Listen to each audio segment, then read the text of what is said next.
ce qui n'est pas obligatoirement facile, et je pense en particulier à vous, Monsieur Pruvot, et j'en profite pour lancer un deuxième appel. Dans votre commune, vous avez décidé de tourner la page, et c'est tout à fait honorable, mais malheureusement, derrière vous, il n'y a personne pour le moment. C'est une situation quand même assez inédite. Qu'est-ce qui peut se passer si finalement personne ne se présente ? Il y a des gens, éventuellement quelques personnes qui se sont présentées à moi pour prendre une place au niveau du conseil, mais en tant que conseiller, mais surtout pas en tant que maire. Bon, alors qu'est-ce que fait le préfet dans ce cas-là, par exemple ? Vous êtes un peu renseigné, non ? C'est un peu inquiétant quand même.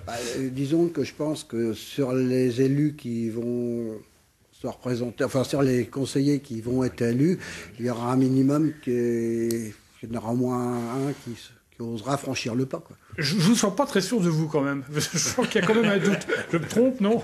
C'est un vœu pieux ou vous y croyez quand même un petit peu ? On espère toujours, parce que c'est vrai que quand on laisse une commune, s'il n'y a plus personne pour l'administrer et puis pour avoir des projets surtout. Par exemple, l'éolien, c'est un projet sur du long terme. L'éolien, j'ai signé de beau sur une terre du CCAS et de la commune avant-hier. Oui, c'était une délibération du conseil municipal. C'était une décision du conseil municipal qui date de quelques mois et j'ai signé de façon à ce que tout le processus soit démarré. Alors c'est à 10 ans. Hein.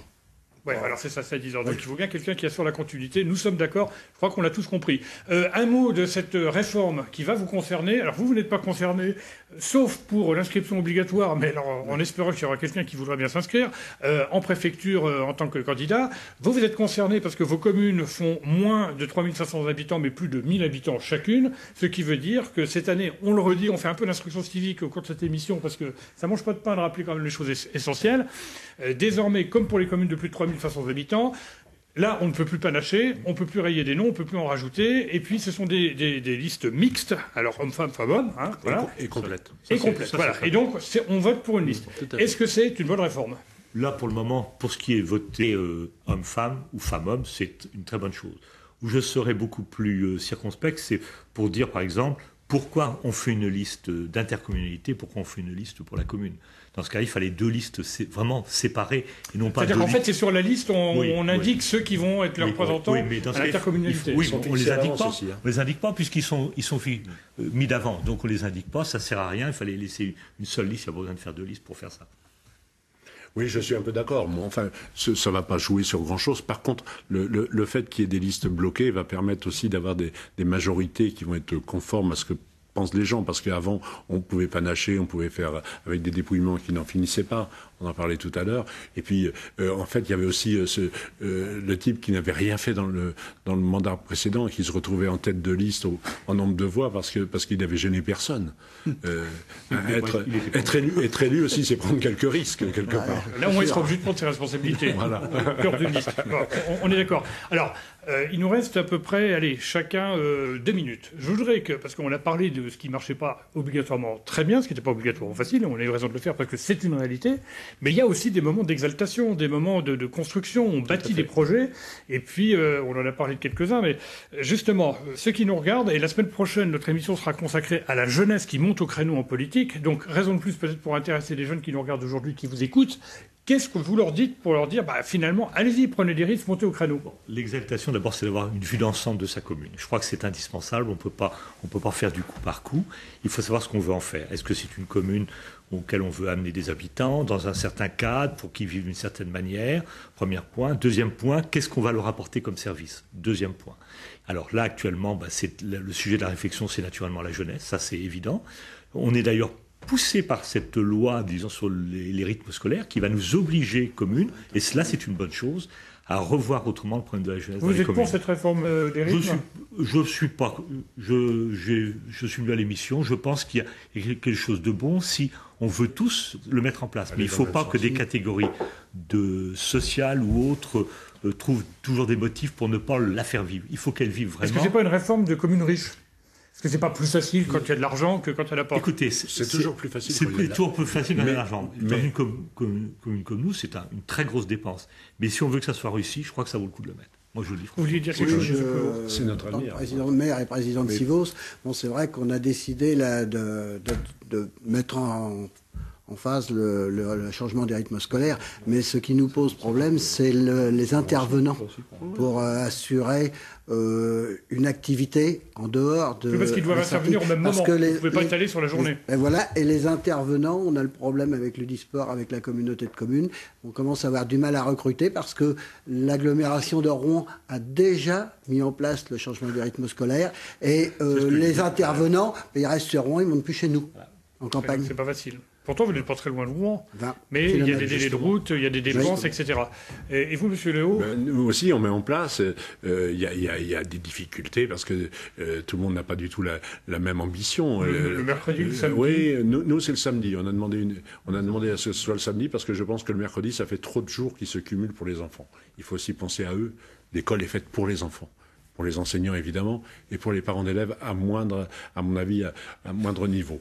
Mais ils ne comprennent pas tous. Moi, quand j'étais parent d'élèves, je voulais que ce soit qu'il n'y ait pas d'école le samedi pour être tranquille. Mais en fait, c'était une bêtise. Les enfants sont vannés à partir du jeudi midi. Maintenant, vous avez beaucoup de familles monoparentales est-ce qu'on fait divorce et c'est bien de récupérer ses enfants le vendredi. Oui, mais est-ce qu'on fait une école pour les enfants des divorcés? Non, mais c'est pour que. Oui, mais c'est important que les enfants soient bien avec leurs parents. Les enfants avec des familles normales.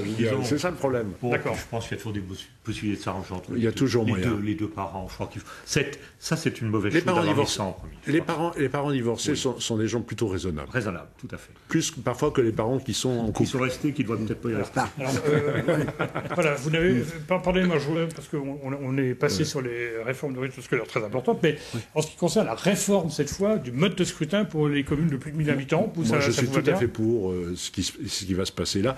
Si ce n'est ce qu'a dit le docteur Ducable concernant les représentants aux communautés de communes, on aurait pu trouver une autre formule plutôt que de faire deux séries avec les mêmes. Oui, finalement. Ou c'était une seule série, ou c'était deux séries différentes.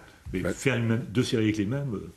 Comment est-ce que vous imaginez, d'une manière générale, les communes, et en particulier la vôtre, on va dire sur plus long terme? Alors là, on parle pas vraiment politique, on parle véritablement, après tout, on pourrait se dire, quand on voit les constructions qu'il y a entre Bois-Guillaume et Isnoville et Quincampoix, par exemple, on pourrait dire, après tout, peut-être que ces communes vont naturellement se rapprocher d'ici 20 ans, par exemple. Moi, je crois qu'elles vont se rapprocher, en particulier au niveau de l'agglomération, elles vont se rapprocher. La métropole n'aura de vie que si on ne pourra pas avoir une métropole avec 70 communes, c'est pas possible. Je crois qu'il faut être très clair. Par contre, avec Quincampoix, il y aura toujours, puisqu'elle est dans une autre collectivité, elle y restera, ou je ne sais pas ce qu'elle fera. Mais vous entendez bien avec très bien. Vos voisins? Oh, c'est parfait. Bon, ça, c'est important. Et vous, monsieur Léo? Moi, je pense que... Je sais pas, dans 20 ans, 30 ans, comment est-ce que vous voyez votre commune? Moi, je vois beaucoup moins de communes aussi dans mon secteur. Je l'ai déjà dit tout à l'heure. Beaucoup moins de communes parce que trop de communes, ça nuit au fonctionnement démocratique de tout cela. Je pense que des toutes petites communes qui n'ont aucun moyen financier n'ont pas de chance d'exister. Voilà. Puis alors, ce qui est important aussi, vous parlez des moyens financiers. Alors bon, il y a l'impôt. Là, vous construisez un grand complexe de maisons individuelles. Voilà. Bon, ça rapporte aussi un petit peu de sous. Puis il y a du tertiaire, des entreprises. Tout à fait. On a beaucoup d'entreprises. Parce que la différence entre vos deux communes, pardonnez-moi, je me trompe peut-être, c'est que vous jouez plutôt parce que vous avez du terrain, vous avez du potentiel économique, la carte du développement à la fois en termes de logement et économique. Et vous, est-ce que vous n'avez pas un peu plus de difficultés pour ça? Ils travaillent où, les gens qui vivent dans votre commune? Sur la région Lebevienne rouennaise. Voire Évreux, éventuellement? Pas trop. Pas trop, non? Pratiquement pas. Mais nous, on est à 20 km du port à Grand Couronne. Oui. On a Cléon à proximité. On a toutes ces grandes zones. Et en plus, on est en train de monter une zone d'activité sur la commune de Tuitanger dans le cadre de la communauté de communes où on est en train de monter, de faire des créations d'emplois. Voilà, et puis le problème de déplacement, il y a souvent des embouteillages à l'entrée de Rouen et des gens qui viennent de votre secteur. Tout à fait. Donc vous êtes pour, même si vous n'êtes pas directement concerné, c'est pas votre région, le contournement Est par exemple, ça fait partie du développement des communes. Je m'en occupe au sein du Conseil général et je trouve que ce qui est en train de se préparer va être plutôt pas mal, mais il faut que ce soit fait. Il faut que ça soit fait. Alors, le mot de la fin, on va peut-être, si vous le voulez bien, le confier à M. Pruvot. Alors, donc, on rappelle que dans la commune, il n'y a pour le moment personne pour lui succéder. Rapidement, en conclusion, qu'est-ce que vous pourriez dire pour peut-être lancer un appel et dire aux gens, venez vous présenter.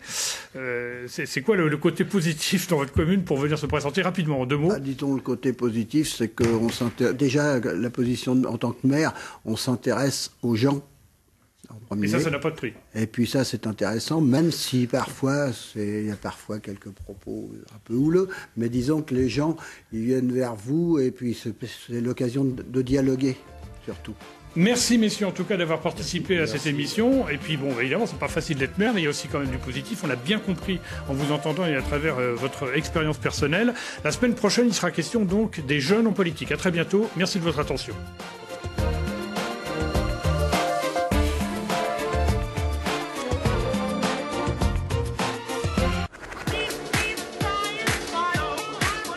France 3 vous fait prendre de la vitesse avec la French Cup.